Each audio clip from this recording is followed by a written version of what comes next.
This is Kirsten Johnson with Humanitarian U, and I have our leader of the month for February 2017 on the line with me from Hawaii, Dr. Skip Burkle, who is a very renowned, illustrious grandfather of humanitarianism, as most of us know him to be. And so we're so pleased to have him be honored this month, and especially after a recent health scare and so on. I just so excited that Skip had the energy to do this with us today. So, I mean, Skip, I don't want to take any more time. I think it's really important that we get you speaking. And first of all, we wanted to talk a little bit about yourself and how you got into the business. So, I'll maybe we could start there. Okay, Kirsten. First, this is a great honor, and I appreciate it. I appreciate talking to you and your colleagues who are doing such a wonderful and needed job in the humanitarian sector.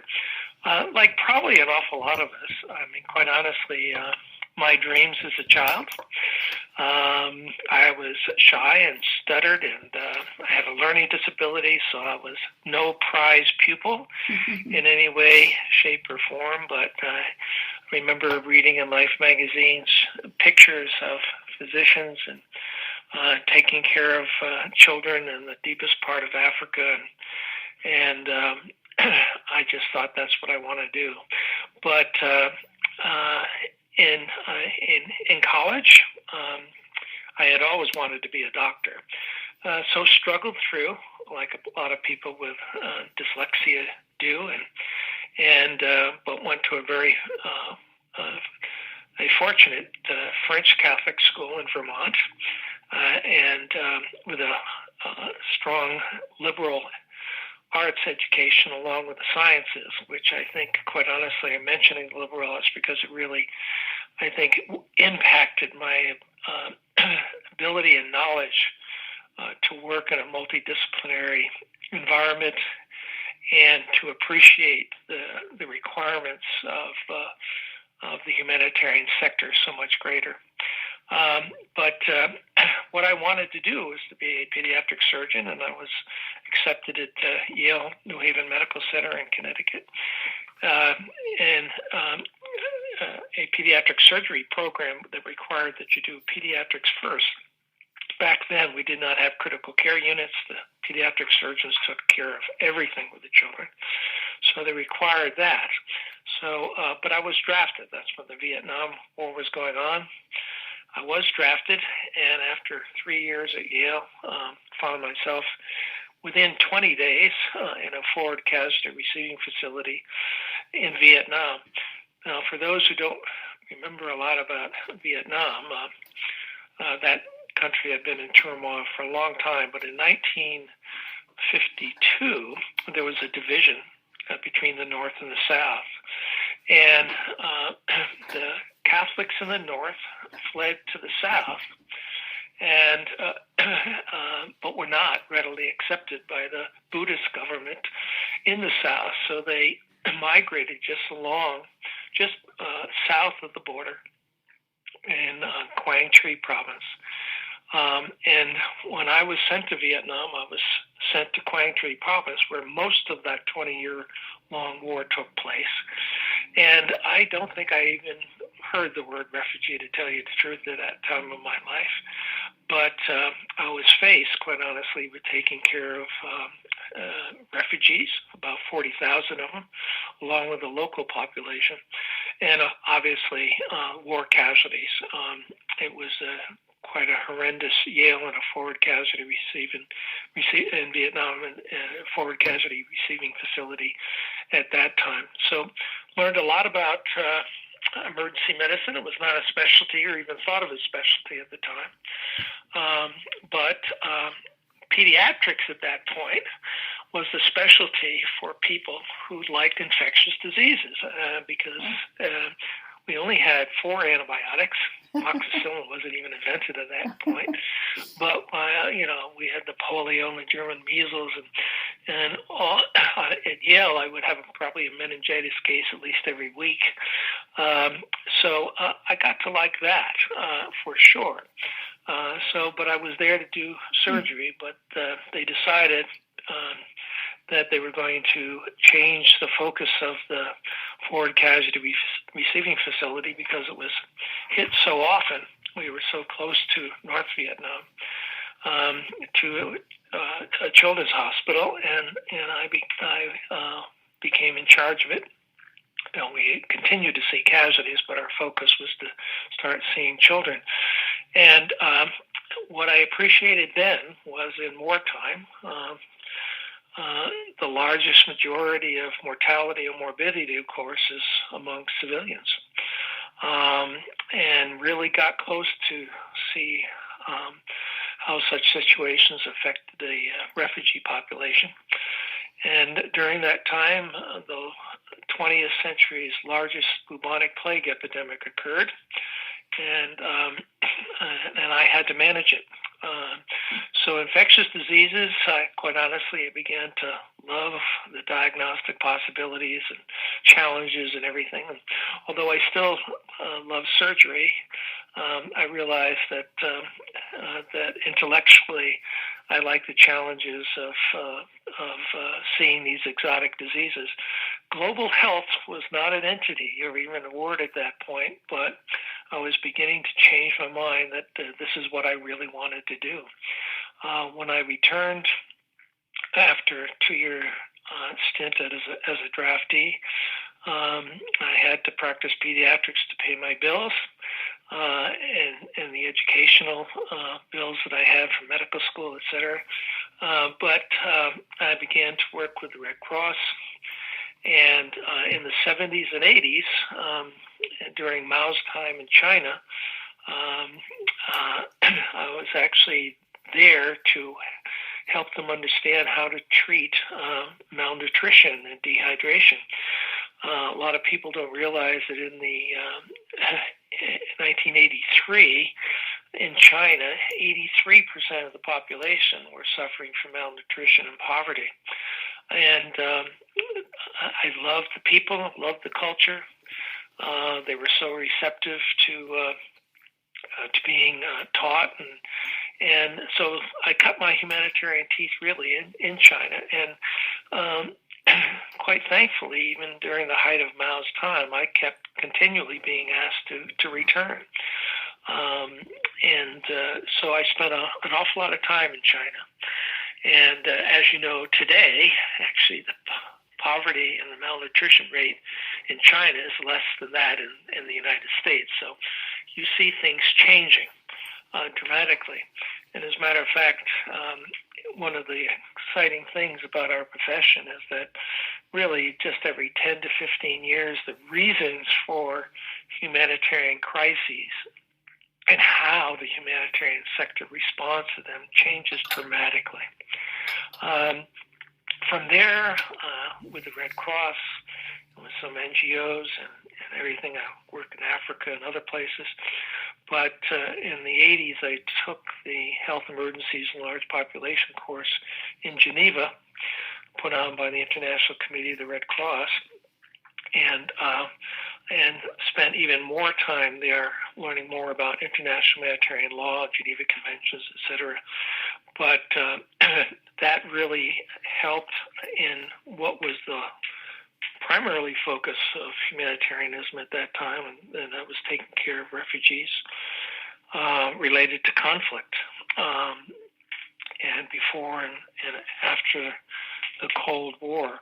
So I began to work in the Balkans and Africa and whatever, but as I stated, it changed just about every 10 to 15 years, the reasons for the humanitarian crises. But we used to quip that when we would show up at these events, the same handful of people would always be there. The Mike Tools from Australia, and Ron Waldman, and Gil Burnham from Hopkins, Les Roberts, etc. But we used to quip that you could count the people who remained in the field on really one and maybe two hands. But even then, some of the initial research was done to discover that less than 25% of the people who responded to these crises ever came back for a second time through the NGOs. And it became clear that this was going to continue, number one. And number two, it was extremely important to train these people properly. I mean, people just showed up. That was it. And there were a lot of tragedies, a lot of miscare and all the rest of the stuff. So what became clear to me at that point was that, this had the potential to be a profession. It was different. Just because you were a physician or nurse did not mean that you were qualified to care for people in these kinds of situations. So with that core of small people, what I decided to do is to try to improve as a legacy the number of people who were going to see humanitarian care as a profession. It started very, very small, but it started around two things. One, coordinating with the NGOs, the Red Cross, with the ICRC and the IFRC, the military, and governmental organizations like USAID. But academia had no role in that. As a matter of fact, I had a meeting out here in Hawaii where one of these major NGOs came out and argued quite powerfully that academia had absolutely no role in this at all. But one of the things we were finding out was that, there was no proof that anything we were doing humanitarian-wise in the field was it helping anything. So we were keen, academia was, in doing the research and the accountability, but also getting in the business of training. And that started with a number of academic programs.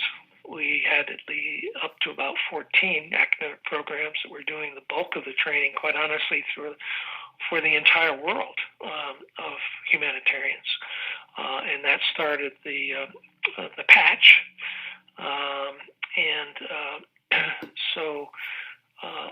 Which made up of the 14 academic centers that were devoted to humanitarian education and training.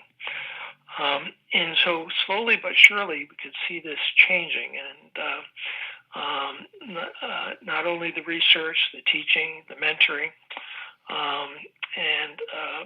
and we began to see that there really was emerging something we could call a profession. And professionalization really came from that, the terms, along with global health and emerging public health. Because one of the things that I first observed in Vietnam was that the large majority of people who suffer from war are civilians. Like in Vietnam, we had 58,000 military deaths just among the U.S. military. The NVA probably about 500,000. But the civilians, we really did not know how many died, but it was anywhere between, depending on who you read, 1.3 to 4 million people. And they rarely had any care except for example, the place that I ran. And what we saw was absolutely amazing among not only trauma, but infectious diseases and malnutrition. I saw cases of scurvy. I didn't know what the heck I was being faced with. And then after elimination of possible diagnoses, there it was. But they never saw scurvy before in Vietnam until, all the crops were destroyed and nobody was getting any good food, etc. We began to see those kinds of cases of leprosy and plague and everything possible that you can see in wartime. So, we expanded and improved the education and training along with training in international law, Geneva Conventions, and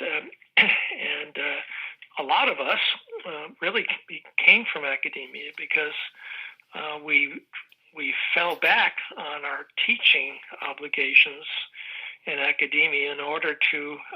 It was the one profession that allowed us to get up and leave and go at the last minute and have somebody else cover for you until you came back, and then you did multiple shifts for a couple of months to get back on track. But academia was the place to be if you were going to be a humanitarian for any long period of time. But we saw an awful lot of people come, serve, leave, and again, just really a handful of people have remained and seen humanitarian medicine and health as their profession. Wow, Skip, what a story! I can't believe. It's people call you Uncle Skip.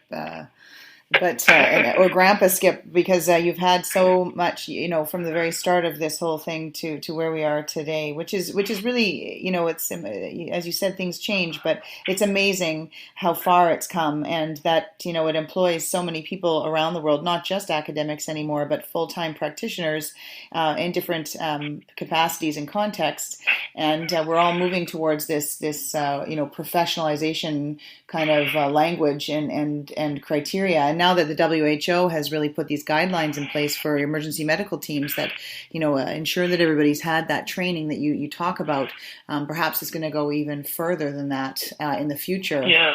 So, speaking of which, I'm sure that, where we are today, and you mentioned PATCH, which stands for the Public Health Schools who offer training in humanitarian assistance. I can't remember the exact acronym, but, you've brought this to a certain point, and perhaps you want to comment on where things are at today and where you see them going. Yeah, it stands for the Professional Association for Academic Training Centers in Humanitarian Health. Right. Sorry about that. Yes. And again, it's people like you and Hillary and Mike Van Royen and a whole bunch of people who, we never had any money for this. It's just something that we did and took time away to do it. Thing I like, and I remember meeting Tony Redmond from University of Manchester, and he asked me to go and give the keynote speech when he started the global health program there at the University of Manchester. And so I'm on the honorary faculty. But, he actually did get funding through DFID and started the training programs there in the UK. And then, of course, the EU funded the EU Educational Consortium that is now made up of the 27 European Union countries plus Turkey and Israel. Mm-hmm. And I had gone and spoke to them about it, and I'm on their board, et cetera.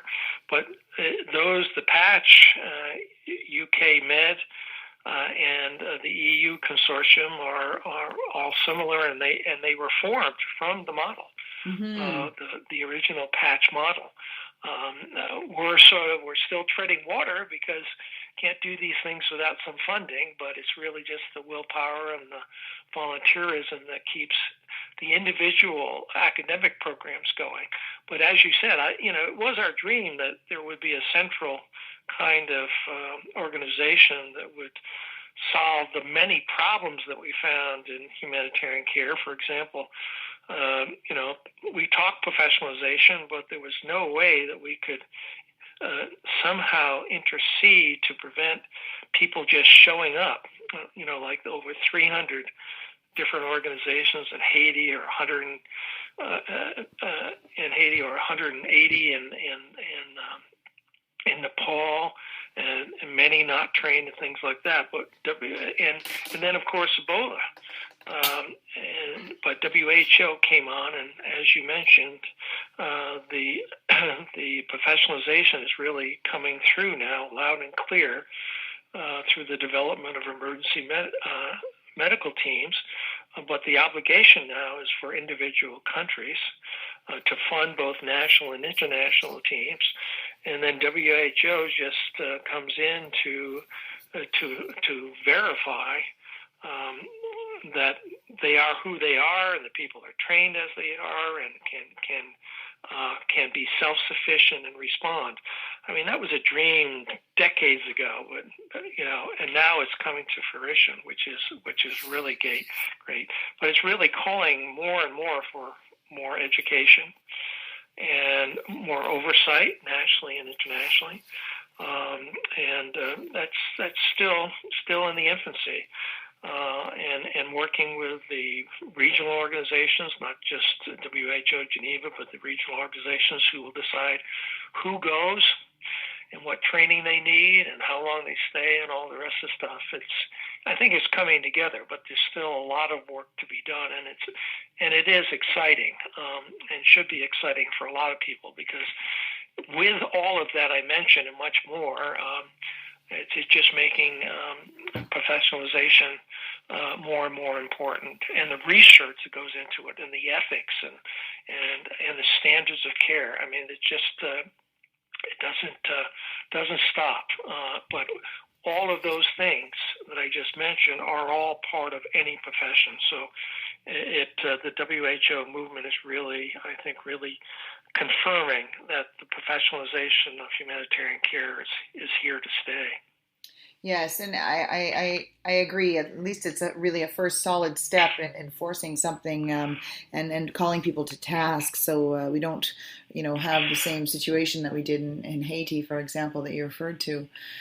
Now, just you've done so much to bring this forward, and I actually didn't appreciate that the model that they have in Europe and in the UK is largely built off of what you had set up in the United States. What is your hope? What is, if you have to, your legacy? You've left such a great legacy, but what would be your wish for the future, and what is it that you hope going forward in the next 10 years to happen? Yeah, well, as I said, the reasons why we have humanitarian crises and how, as a world, we respond to them changes every 10 to 15 years. But I think there are things that are happening that, quite honestly, countries and the people who serve in these countries have not that much control over, but there's certainly a lot of resistance to, and that is globalization. I'm not necessarily talking about corporations going globally and all the political things that are happening, the Trumps of the world and everybody else, but the millennial generation, so those under 35, quite honestly see themselves less as nationalists and more as global citizens.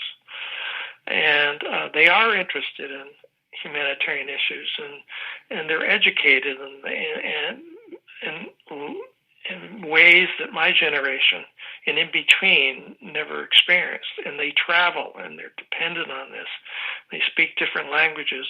I mean, just those that end up in the humanitarian programs at Harvard now. I mean, we were scurrying around to get somebody interested in it years ago. Mm-hmm. Now, multiple applications, and everybody that applies at least has had a couple of master's degrees and have worked in 2 to 3 different countries, and they are so darn bright. And we have, I think, 150 different academic institutions that are teaching global health and the undergraduate and graduate level that have really not that much to do with the health side of it, but what is slowly becoming defined as global health, which really, quite honestly, is more global public health than anything else. But so, we still have a lot of work to do to convince people that there's that public health component, which is extremely important, but it's coming together, and that's not going to go away. So despite the politics, the professionalization will continue, and the fact that the country that developed the first WHO-verified teams was China with 2. They're going to do 25. Russia was second, and these teams are logistically intact. They have their own airlift and logistics systems and everything else like that. So the countries are becoming more and more committed to provide a humanitarian component to the way that they engage with other countries. And it will be, back and forth for a while, but I can certainly see, I think mainly because of my perspective of remembering the way it was when I was young in the 40s and 50s, that we are going in that direction and nothing's stopping it. I think the real problem that I do talk about and argue about is the fact that we need, now that WHO is begun to do things that we never thought it would do and we needed to do, is the UN system. And unfortunately, when the charter was written in 1945, there was an Article 43 that actually called for a task force of about 50,000 military troops and 50,000 in reserve from all the members of the United Nations to quell those things like the Boko Harams and the chemical used by Syria and so many other conflicts that destroy countries in a very short period of time that the powers to be, like the United States and others, don't respond to because they pick and choose. And it's unfortunate that when that Article 43 was brought up and the charter was signed, it was the United States and the Soviet Union who vetoed against it. And then when the end of the Cold War occurred, we thought, okay, here's another opportunity to get Article 43 going and an international military that would respond early to these conflicts. It was the United States that vetoed it. Countries like the United States have got to decide, are they going to be the policeman of the world and take care of everybody? Or maybe there's another model, and I think that other model still is there under Article 43. And I think the younger millennial generation, they certainly know about Article 43 in Europe and whatever, but probably not so much in the United States. I don't know about the rest of North America, including Canada. I suspect that they do know about that and why we really should go United Nations-wise in that direction so that we can quell some of these conflicts. I've spoken about the refugees, and it's terrible. We must take care of the refugees that are coming. But, those refugees, when you get to talk to them, they say, I just want to go back to the country that I was born in and the culture that I know. So they should have, as much as we have the right to protect and respond like we do, the refugees also have the right to return to their country if indeed it's possible. And so there's so much work on that side that has to be done. And the humanitarian sector side, health side, is just one small component of that. But I think we serve as a wonderful model for the rest to come together. Our solutions in global health and in these areas will always be multidisciplinary and transdisciplinary.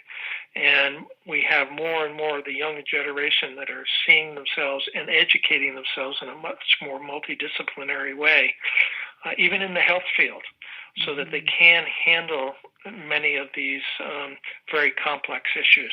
So I think that's the direction that it's going. I just hope that I'm around long enough to see some of it happening. But I certainly see it in many of the minds and the teaching of the younger generation. They just don't have the political power yet. But when they are in charge politically, I just hope that some of that will be solidified, and that's the direction that the world will go. I love how optimistic you are, and that your cup is so half full with looking forward and the promise of this new generation. And I agree. I think hopefully that when we get into power or some political say, that we're able to influence that in the right direction.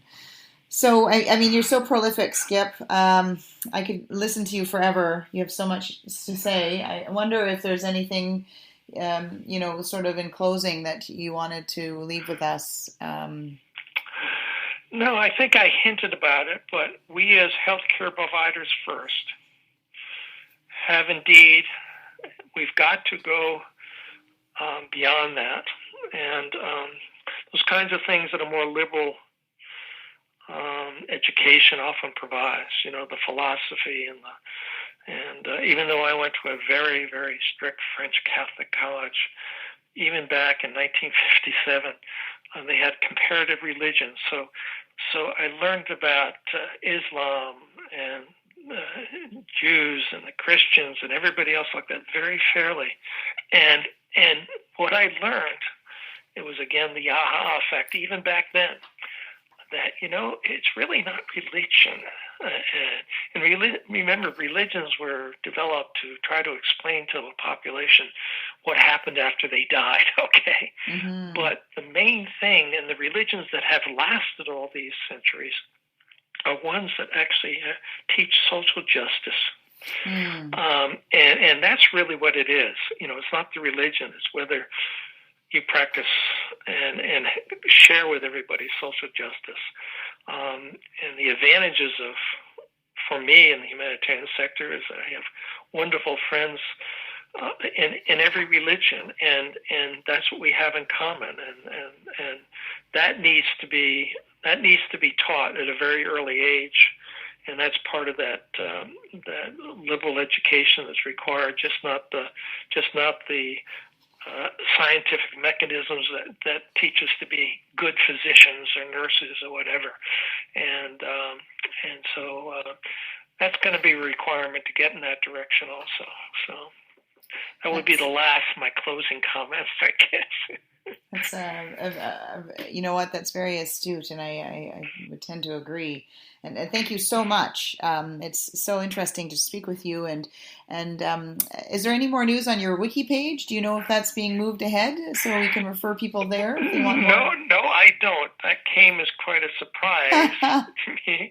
I'm a little bit weary of it. I about that. I guess I've not come that far in being narcissistic, but I appreciate it. No, but I don't know what's happened to it. Well, hopefully there will be a Wikipedia page on Dr. Frederick Burkle, and we will be able to continue to work with you and look forward to all your, you're so prolific with your publications and everything else. So we'll refer to some of those on our own website so people that are interested can learn more. I'm so proud of people like yourself, Kirsten, and your staff, who are indeed multidisciplinary, and you're way ahead in thinking of it. I just wish the world could support efforts like yours and others financially, so we can accelerate it and go to the next step. But don't give up. I'm very, very proud of you. You should be very proud of yourselves and what you're doing. Well, thanks, Skip. So thanks so much. Thank you. Chris, I really appreciate it. Thank you. Okay. Thank you very much. And I'm just going to end it here and thank Dr. Burkle again. And you can learn more about him on our website.